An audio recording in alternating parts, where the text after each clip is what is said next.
حبايبنا الغاليين متابعين قناة يزن وليان، يا رب تكونوا بألف خير. النهاردة ان شاء الله وصفتنا هنعمل فيها البوريك التركي او الجلاش باللحمة المفرومة بطريقة سهلة ومكونات بسيطة جدا، هتخليه يطلع معانا بجد ناجح جدا وطعمه كمان جامد جدا وشكله كمان اجمل.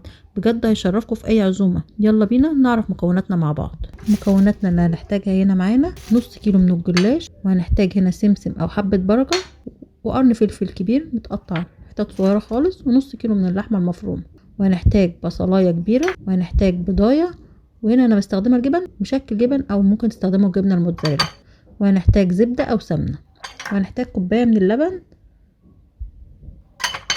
وهنحتاج نص معلقة صغيرة من البيكنج باودر او كيك شيف.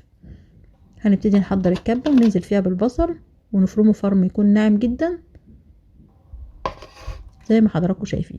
نبتدي هنا نحضر صينية او طاسة ننزل فيها بحوالي معلقتين كبار من الزيت، معاهم قطعة من الزبدة، ونبتدي نسيحهم وننزل عليهم من اللحمة المفرومة،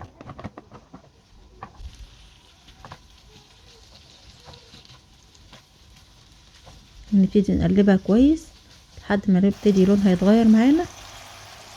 هنبتدي هنا بعد ما اللحمة لونها غير بننزل عليها البصلاية المفرومة ونقلبهم كويس مع بعض لحد ما نحس انها خلاص قربت تدبل معانا. بننزل عليها بالبهارات، وهنا هننزل بالبهارات كلها مرة واحدة زي ما حضراتكم شايفين كده، ونقلبهم المكونات كلها مع بعض. ان شاء الله لو عجبتكم وصفتنا ان شاء الله يا ريت تدعمونا بلايك واشتراك في القناة. بعد كده ننزل بالملح،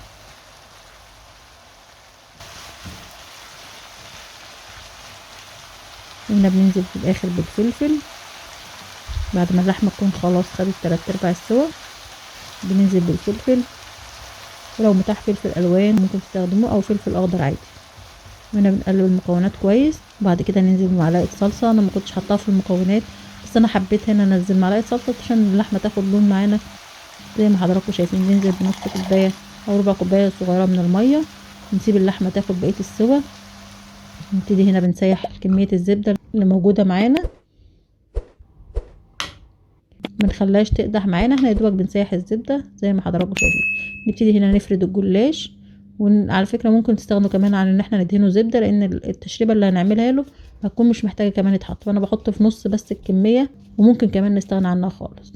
نبتدي هنا زي ما حضراتكم شايفين عاملاهم طبقتين بس مش مكتره، ممكن لو حضراتكم حابين تعملوا طبقات اكتر زي ما حضراتكم حابين، بس انا هنا منحبهاش بطبقات اكتر، احنا هنا بنعملها طبقتين بس. بجد بتطلع اللف كمان بيديها خليها كأنها فيها طبقات كتير، ونلفها بالشكل اللي حضراتكم شايفينه كده. وبندهن الصينية اللي بستخدمها بالزبدة عشان تطلع معانا بالشكل اللي حضراتكم شايفينه.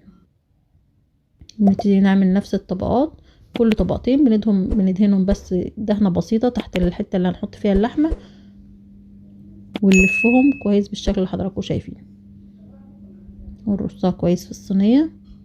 بنعمل نفس الطبقات كلها بنفس الشكل اللي حضراتكم شايفينه. وهنا بعد ما خلصنا الطبقات اللي عملناها نبتدي نحضر التشريبة. بننزل بكوباية اللبن عليهم بضاية ونقلبهم كويس مع بعض، وبعد كده ننزل ب4 معالق من الزبدة. عشان كده قلنا ممكن نستغنى عن الزبدة خالص وما نحطش بين الطبقات، لان التشريبة اللي بنعملها بجد بتخليه يطلع مورق معانا وبجد طعمه جامد جدا.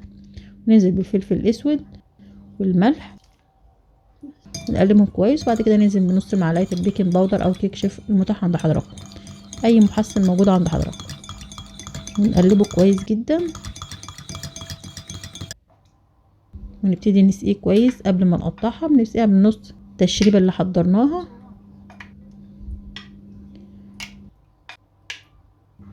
وبعد كده نقطع الجلاش بالحجم اللي حضراتكم حابينه.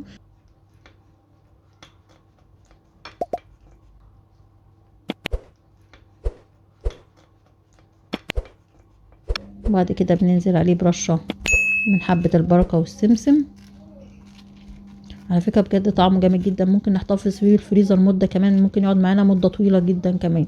ونطلع على حسب ما احنا عايزين، في اي وقت بنطلع ونسخنه. وبعد كده ننزل بشوية جبن على الوش، بجد بتفرق جدا طعمها، بجد بيفرق كمان في الطعم جامد.